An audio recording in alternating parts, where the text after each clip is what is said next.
Oh, the nostalgia. Welcome to another episode of Keeping BZ, where I'm doing a PlayStation 1 game again. Brand said last time that I was going to be doing a puzzle or a card game, and I think you can classify One Piece Mansion as a puzzle game. But you may not know what One Piece Mansion is. Well, it is developed by a company Brandon is very familiar with. Their logo will be appearing on screen shortly. But it is important to note that Capcom used to have a time where they would make the most random and weird shit. And I showed off Under the Skin before. And another game that I don't think is as good, but I think is quite fun. One Piece Mansion. Thank you, me, for hitting start immediately. There we go.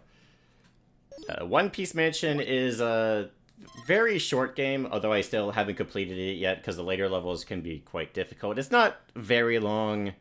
I don't know exactly how long, but it sounds like from this opening. But there's only 7 levels.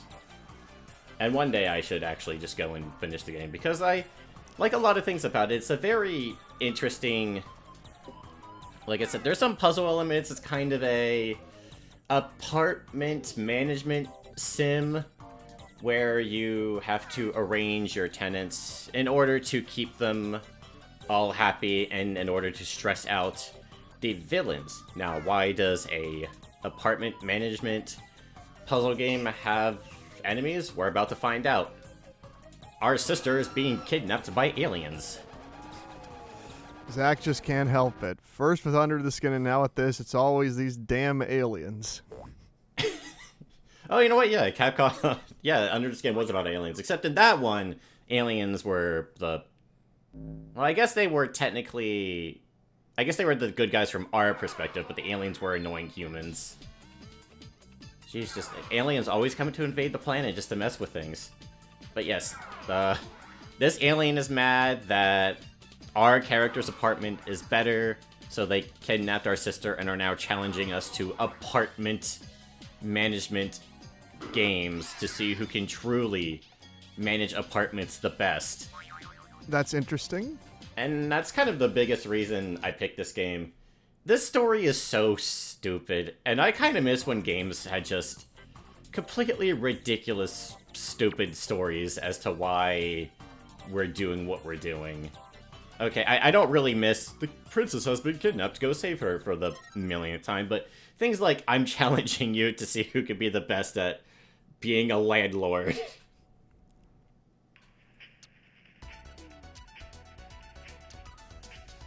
Yeah, so it's not clarified as a puzzle game. It's technically, the official characterization of this game is a strategy game, which is a word I find just as terrifying as the former word.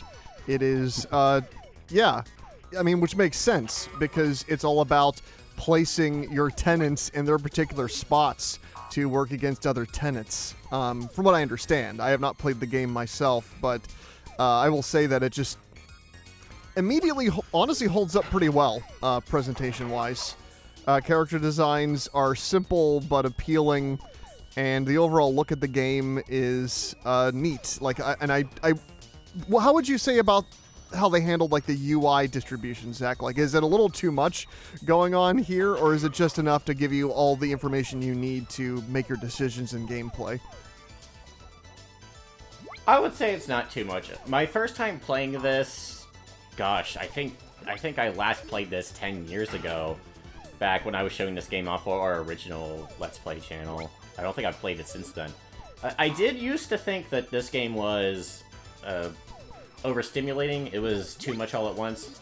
But I went back and did a test play before actually recording, and it actually wasn't as hectic as I remembered it being. I remembered having so much more difficulty the first time. And while it can still be hectic, can still be pretty difficult, I don't think it's as difficult as I remembered it being. Although, yeah, of course, managing your tenants is going to be pretty challenging because they have all these arrows. Green is good. You can treat it like healing. Red is bad. You can treat it like damage. Each tenant has a meter above their head. If that fills up, their apartment explodes. You want to explode the bad apartments, which are red, like there's the two sumo guys. That guy with the big bag, he's the bad guy. We want to knock him out because otherwise he's going to create a lot of stress for our tenants. And then we want to put the green arrows in places where we can heal our own tenants, or at least try to negate any of the stress that might be delivered. Like, the ninja here is going to do a good job of stressing out the bad tenants, but he's also going to be stressing out some of our other tenants. And you do... One thing that used to really mess me up when I first started playing was switching back and forth between management mode and manager mode, I think the game calls it. I used to be so bad at it. I used to think it was so awkward, but nah, it really isn't. I don't know why past me thought switching back and forth between the modes was so weird. It can still be hectic, but not to the degree that I used to think it was. Although maybe it's the ADHD medication helping with that. Take your meds, folks. It's healthy for you.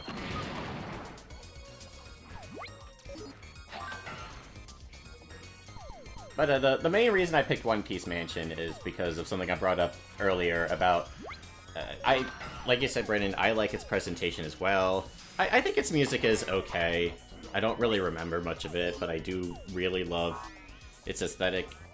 But I also really just love the management, the apartment management part of it, and as I said earlier, I really love the just ridiculous reason why we're doing this. And it made me want to ask you the question, is there like an old, dumb video game story that you know is very, very silly, but it's just really, really fun?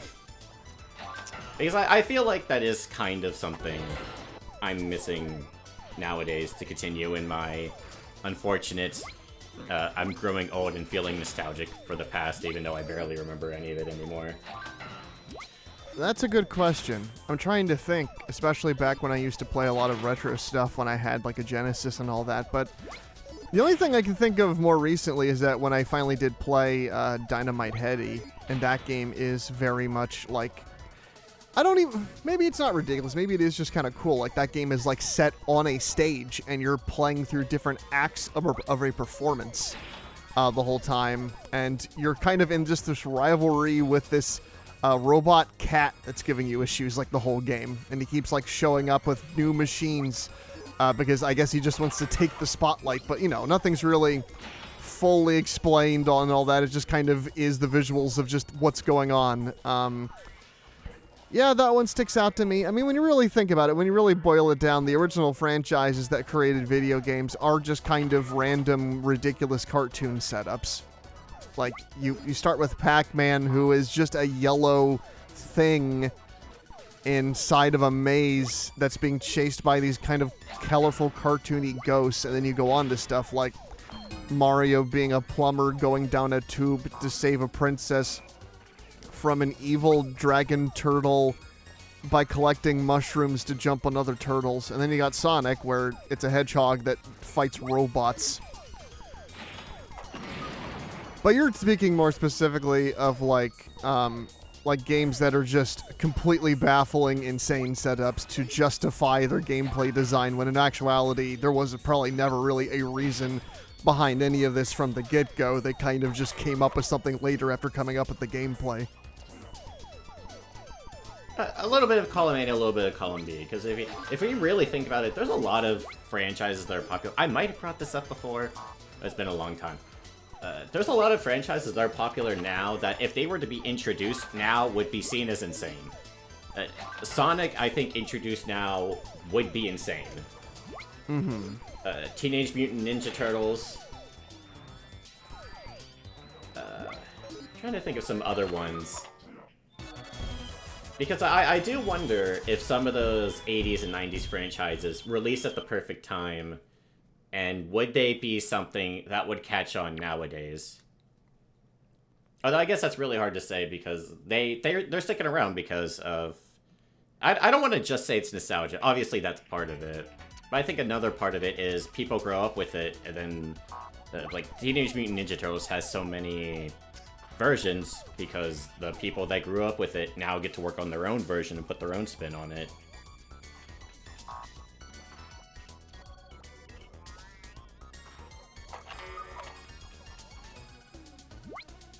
I mean, yeah, you get like arcade games have a lot of these kind of ridiculous setups, or just kind of, random setups. I mean, Flicky, you're playing as a bird collecting other birds to run from cats.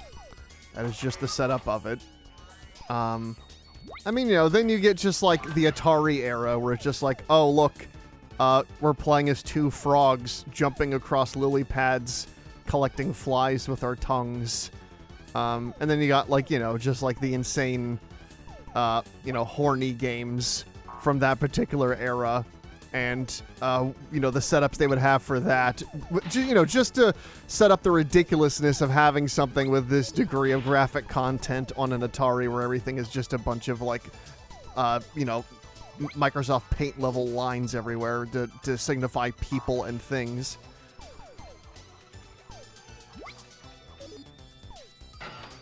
I think you hit the nail in the head, and it's something I surprisingly wasn't immediately thinking about is, a lot of these stories just kind of came about because they had a limited amount of memory, and so they had to basically just, like you said, justify the gameplay.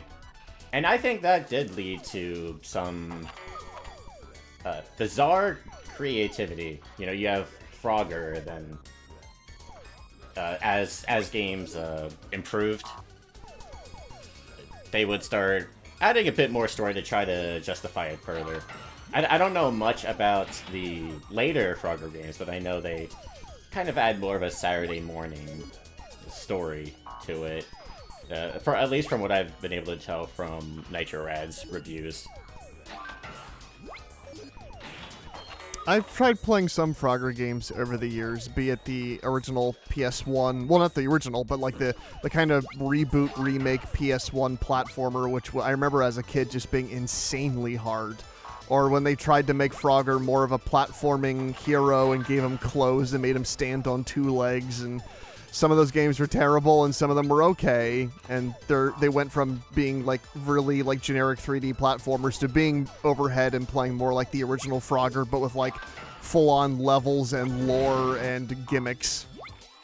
But it just never really clicked in the same way. Others had more success, like, Pac-Man had the Pac-Man World Series that's very nostalgic for people, or of course Pac-Man Championship Edition for updating the gameplay of the original game with new gimmicks to make it even more fun and challenging. Because that was mainly kind of, I mean, sometimes on the PS1 and PS2 they had those little like 3D remakes of classic arcade games, but it was usually like the 360 era after Championship Edition did so well that they tried to do, here's our crazy version of Yar's Revenge, but now it's, just like a, rail shooter, or just, Centipede has been remade a number of times. These things that, on their face are just kind of, these people were creating graphics basically out of blocks, and they had to kind of just make up what this actually was meant to represent. And so later when they had to remake these into actual console video games, they had to create some sort of reason for all of this.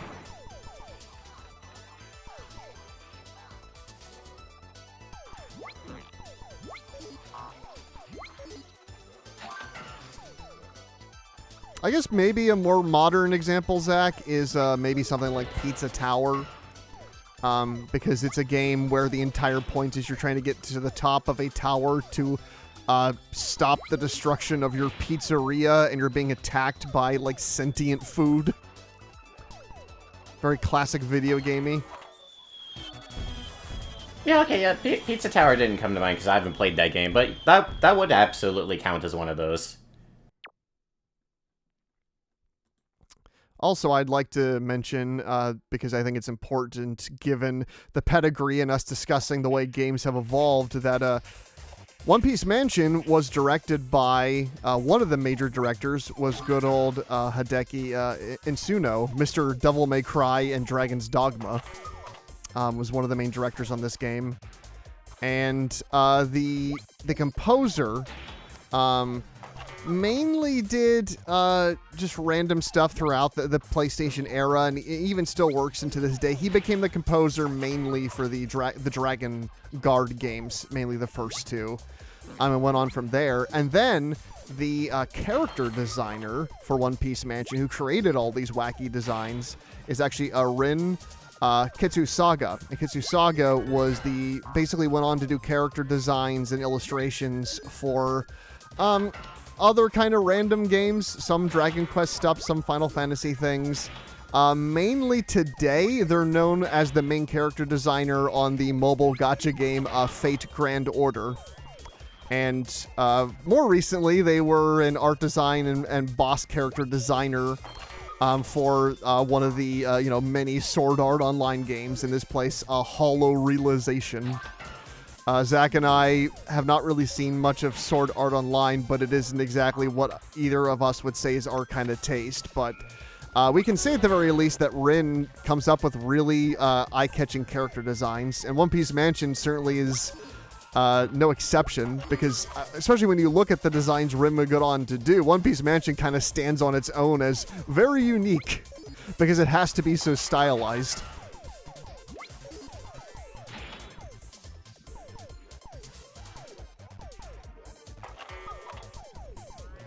Wow, yeah, although I guess I shouldn't be surprised that someone who would go on to be a much bigger designer started on this, because, yeah, that's often what happens, everybody has to get their start somewhere. I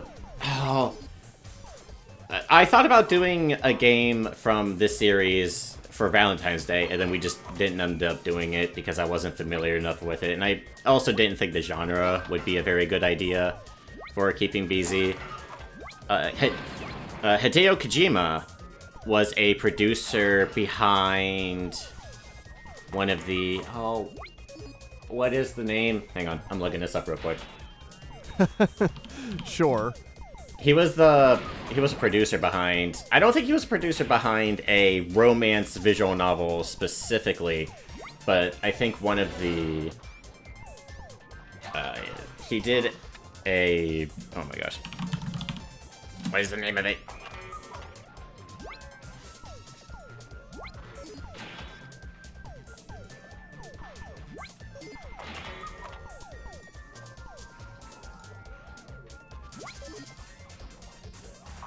Tokimeki Memorial, that's what it was. Oh, yes, of course. Yeah, unfortunately, Hideo Kojima did not actually direct the gameplay. I think, like I said, he was just a producer. I think he was just in charge. He wasn't a writer on it or anything. Which is a shame, because I would want to see a romance visual novel... sorry, a dating sim is the genre I meant to say. I want to see a dating sim from Hideo... Well, actually, maybe we shouldn't. Maybe we shouldn't see what that would look like.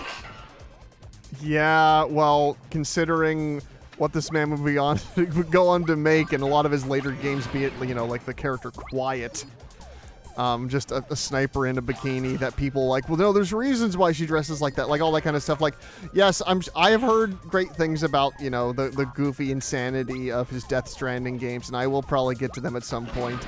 And I have many great nostalgic memories of playing all of the MGS games in high school. But yeah, there's a certain quality to some of Kojima's stuff that probably wouldn't age the best for me. But yes, he started out mainly making a lot of kind of smaller but still story-heavy things. One of my favorites is, of course, the Sega CD game Snatcher, which is still, to me, holds up quite well as this just kind of crazy Blade Runner-inspired cyberpunk mystery. Yeah, Snatcher. I still need to seriously play Snatcher. Very easy to find if you know where to look. Or you can, get it for $500 or whatever for the Sega CD.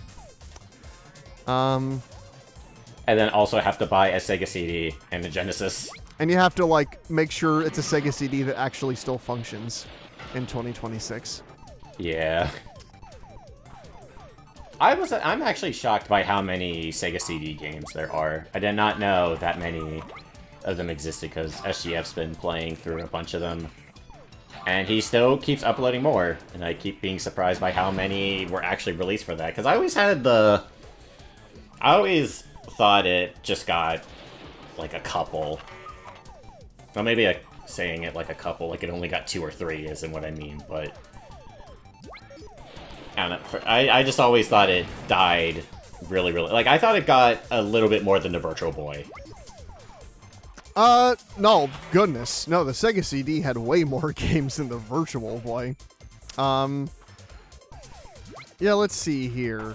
I was gonna say, it had at least... Because the Virtual Boy, Zach, barely had like 30 games on it. Like, if you really stretch it out, but even then, only some of those are really playable things. But no, the Sega CD had more than like 200.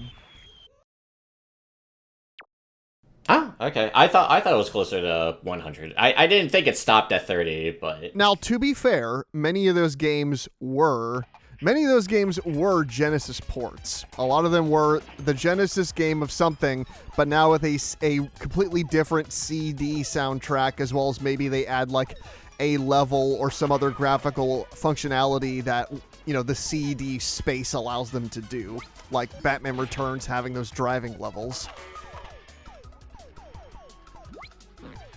Yeah. Yeah, a lot of their additions in the Sega CD versions felt grafted on. I've seen those driving levels. They look awful.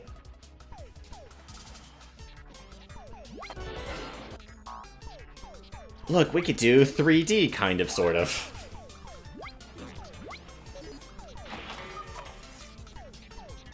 Yeah, that was some of it. I mean, you know, like, sometimes it was allowing them to have, like, more layered backgrounds and all that kind of stuff, which then, you know, was then expanded upon with stuff like the 32X. Or just, you know, doing something with, like, pre-rendered backgrounds that can move and play like video files. But, yeah, it was technology that was meant to extend the life of the Genesis and kind of redefine what it means to, you know, continue the life of a game console, which was interesting for the era. But, yeah, ultimately we fell into the console cycle of, no, we just want the next console. We do not need a thing slapped onto the console to make it a bigger console. Like, that's what Microsoft said they were going to do with, like, they were thinking about that for, like, the next Xbox, was that the Xbox was just going to be, like, a system where once the new Xbox rolls around, you can literally, like, swap out, like, the components inside to get the new system. But some of that would always remain the same or something along those lines. But at this point, I don't even think Xbox plans to be in the video game market hardware-wise much longer. So I don't know if that really matters anymore. That kind of idea never really lasted.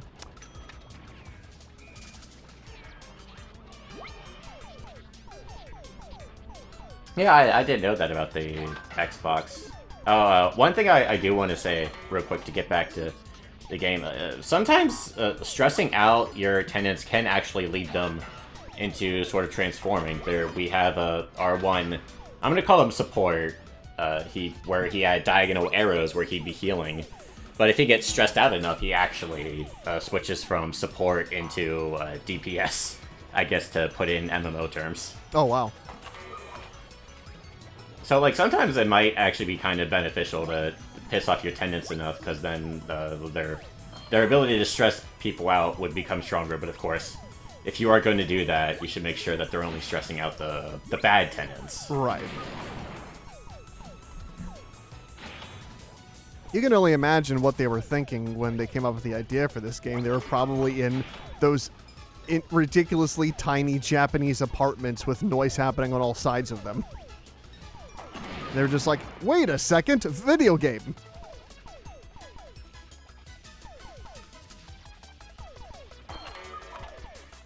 Yeah, I of course am not going to sit here and complain. Oh no, we have video games with good stories now. Boo-hoo. Expedition 33 came out and its story is great. Wah. But I think lately I've been learning to appreciate just sometimes playing something that's... trying to think of the best word for it. Something that exists to just have fun with.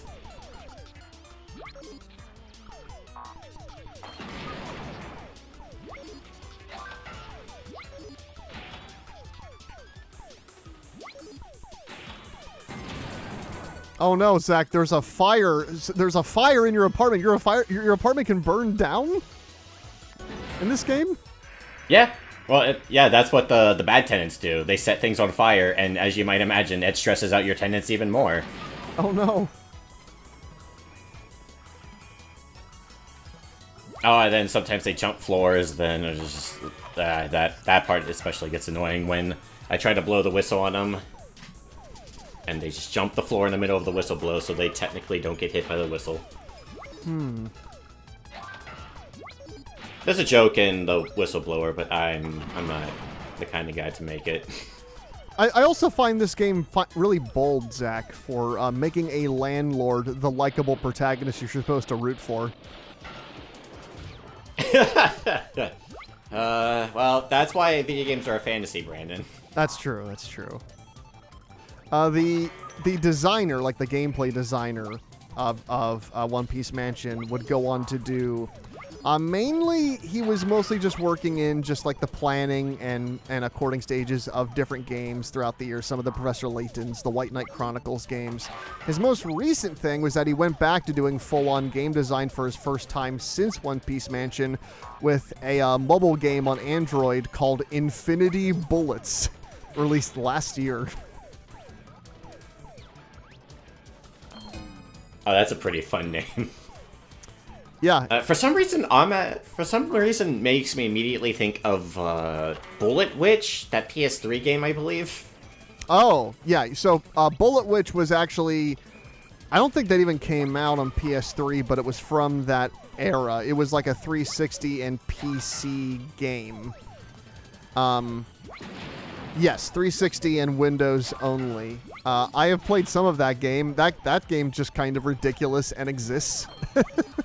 I imagine Infinity Bullets, the mobile game, is, from the looks of it, is, you know, a classic side-scrolling shooter in design. Yeah, Bullet Witch was just kind of a strange third-person shooter that I played a couple levels of. Never got back to it, but that was from the developers of Nier, as well as Ghost in the Shell standalone complex, The Game. I've always wanted to give that game another shot just because of how bizarre it is.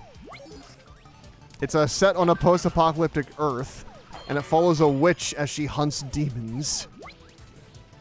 And I think you just kind of, you know, shoot enemies with your broom or your scythe or whatever it is.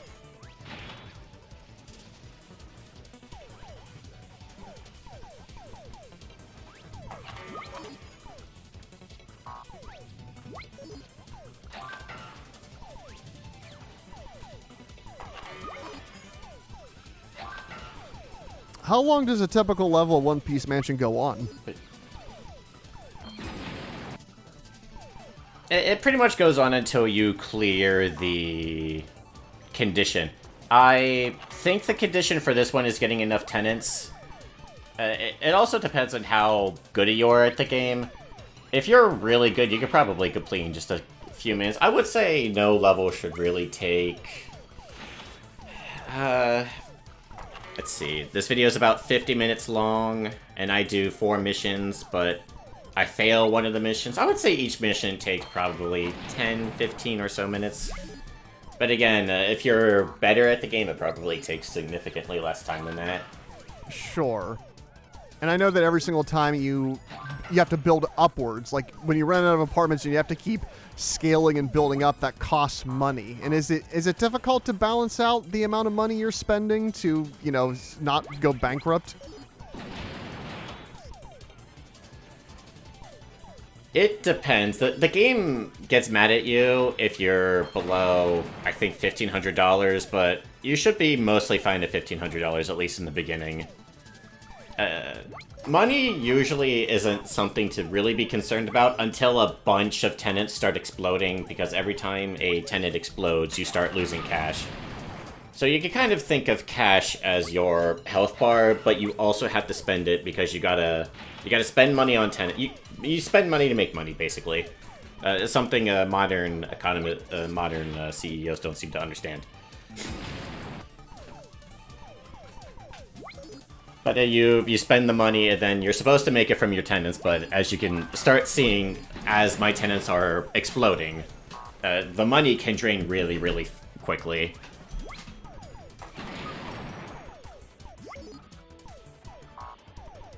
Is it possible for your apartment complex to, like, actually, like, fall apart if you don't have it built upright? Like, if one side is not balanced enough, will it, like, collapse some floors or something like that? Or does it always stay in place? It pretty much always stays in place. There are moments where if there is not the right kind of support, an apartment room will fall down, but it will just land on the next room. So you don't have to worry about anything like keeping it actually balanced. I see. As long as rooms can connect to other... Yep, there is the game over. As long as rooms connect to other rooms, you're pretty much fine there. Sometimes you might even want to try to sort of let a room hang in case someone has red arrows up and down, for example.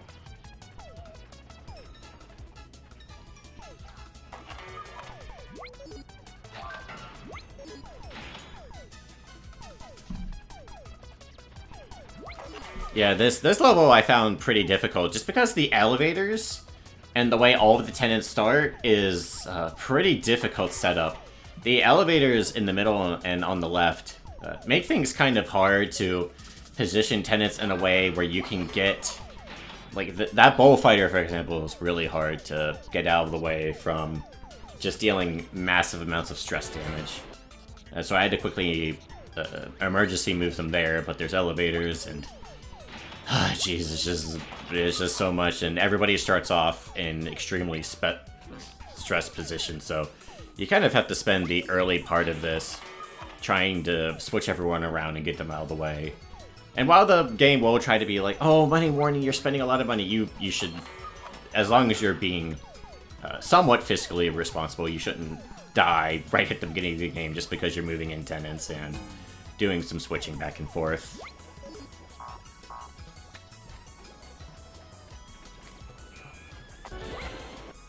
What does the clock on the top right of the screen symbolize? That's when the clock meter fills up, we're moving on to the next week. Whenever you complete an objective, you have to wait for that month to finish before the objective will actually be counted as complete. It will not... So if you need 30 tenants, I think this mission is, your mission will not complete immediately on 30 tenants. It'll complete if you have 30 tenants by the end of the month. The month is also when you get your money, because, you know, everybody pays rent at the beginning of the month. Although I'm not sure what dictates how much money you get at the beginning of the month. I don't know if different tenants give different amounts of money at the beginning, or if you just get a set amount depending on how many tenants you have.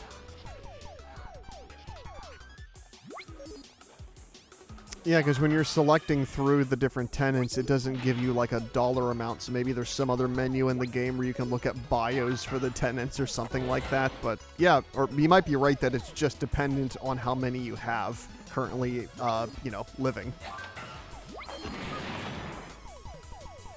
Actually, you know what? Now that you bring that up, I'm going to look for my case of One Piece Mansion, because I do own this game physically. I do think there are character biographies in the manual. I'm going to go see if I can find that real quick.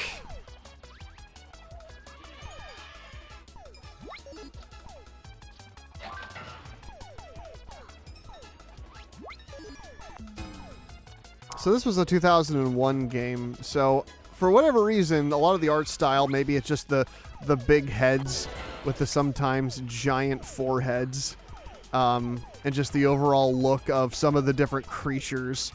It gives me big, like, Invader Zim vibes, but without a lot of the, I guess, more gothic aesthetic and emo aesthetic that made certain crowds grip onto Invader Zim. But this would have been about the right time for that to, hit, because Invader Zim came out in March of 2001. One Piece Mansion released around, in September. So it's not hard to see how that would possibly influence character design. Not to say that Rin directly took from Invader Zim, but maybe it was just simply something that was appealing character design-wise at the era.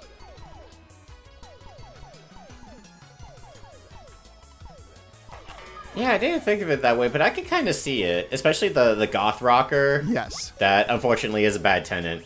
You cannot keep the goth rocker. You must stress her out and kick her out. We cannot have goth girls. No goth girlfriends in our apartment. Oh no.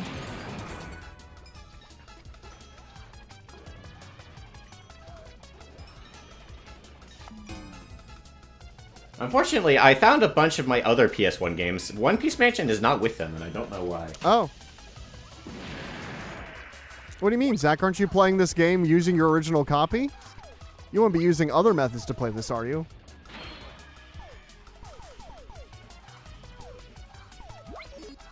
So, let's talk about anime. Okay, yeah, sure. Well, I mean, I do own the game. And plus, this isn't Nintendo, so they're not going to come after me. Oh, sure. Actually, well...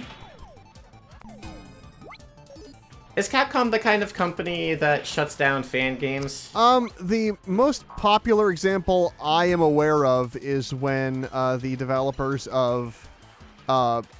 basically, they were working on a Resident Evil 2 remake, and then Capcom came to them because they were secretly working on a Resident Evil 2 remake, and they said, hey, we can't have you doing that. But instead of shutting you down, we just need you to turn it into a original game, original IP. And so that became Daymare 1998. And that's probably the most viral example I can think of. But yes, Capcom has shut down other Resident Evil 2 remakes in the past. There is somebody that made like a full 3D recreation of the original game in a different engine.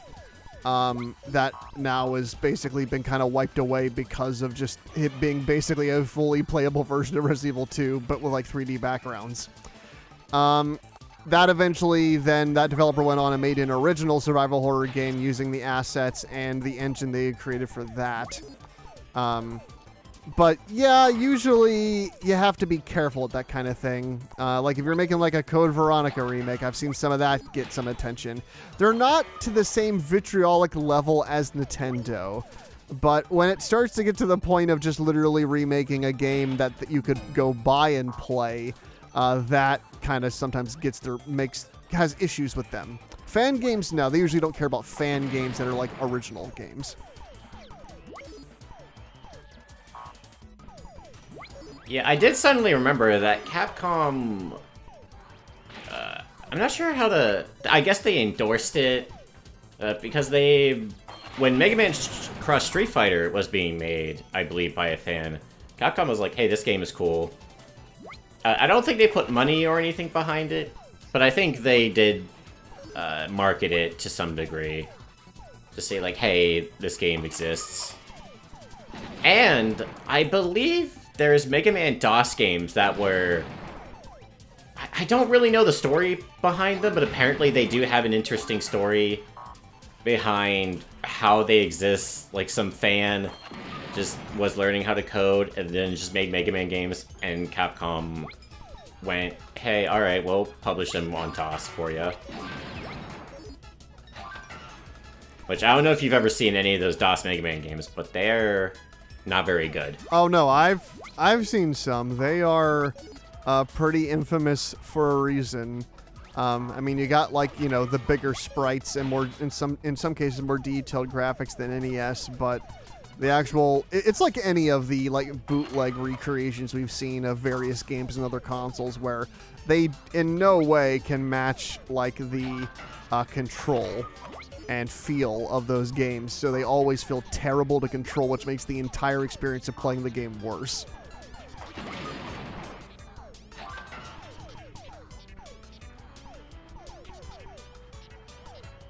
I'm always surprised to see DOS not be able to handle scrolling as well as an NES code, because not that I know much about the hardware of the NES, but I always figured that consoles for the time were significantly weaker than PCs.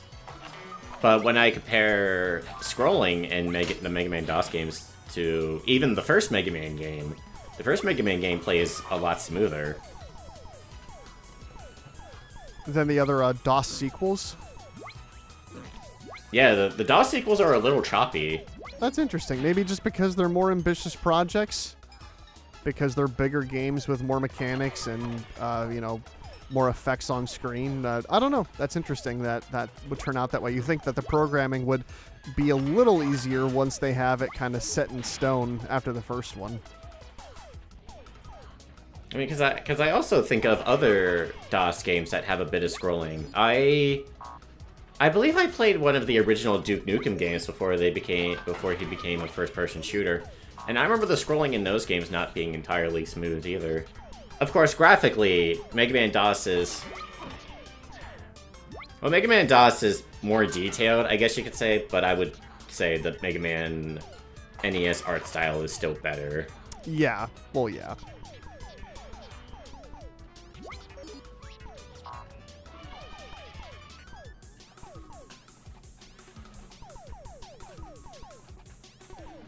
But, oh my gosh, we only have 7 minutes left. I can't believe I didn't think about just talking about Capcom in general. I mean, I must have during Under the Skin. But I guess just to reiterate, Capcom is always a company that I found interesting. They're very weird. They seem to always go back and forth between being a good company and being a company that makes you shout, "What the fuck are you doing?"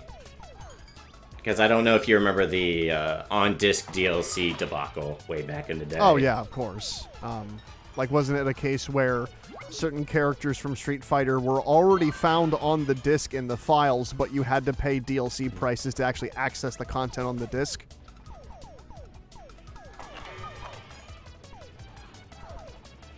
It was something like that. I don't know if it was Street Fighter specifically. It might have been Street Fighter Cross Tekken. That sounds right. I think that did it. Or just, you know, they're just canceling a bunch of projects in like the 2000s. That really pissed a lot of people off.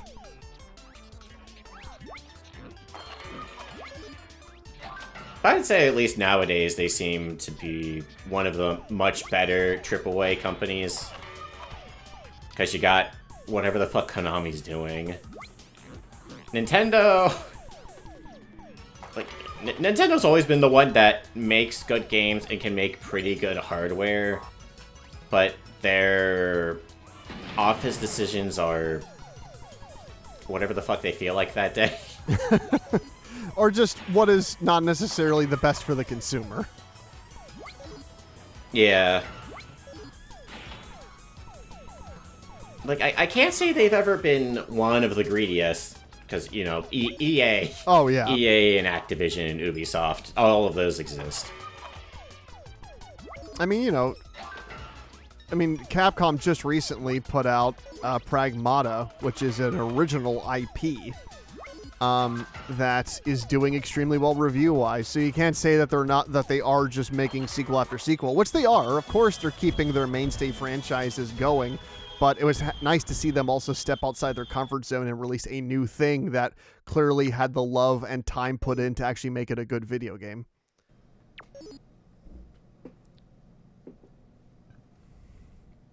Yeah, I've heard Pragmata is pretty good. It's not something that I really see myself playing anytime soon, but it is cool to see a AAA developer release something that's not either part of a long-standing franchise or a remake of an already really beloved game.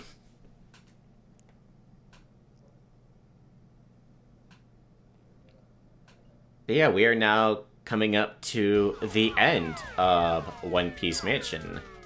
A very cute, very small game from an era that I find nostalgic. And I recently finally beat Mega Man Legends 2, and I'm still surprised by how well that game holds up. It's kind of a bit jank, but in terms of one of the very first 3D Mega Man games, Mega Man Legends 1 and 2 play very, very well.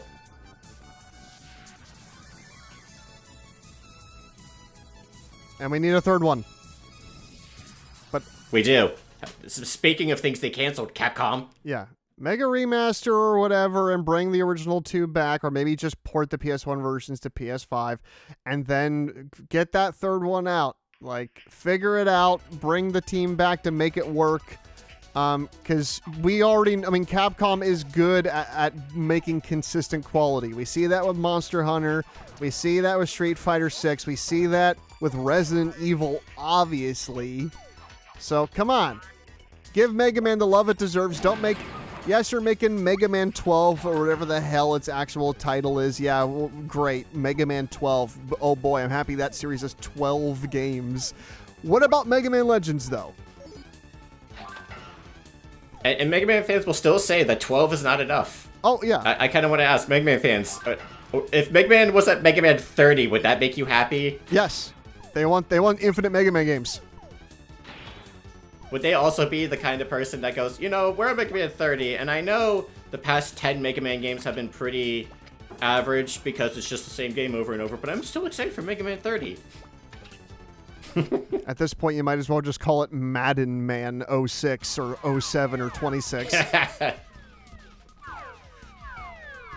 But yeah, fuck Half-Life 3. I want Mega Man Legends 3. Yes, 100%. Yeah, I don't care about Half-Life 3. They're never... Like, by the time that comes out, like, what is that even going to be? Yeah, Mega Man Legends 3. Do it.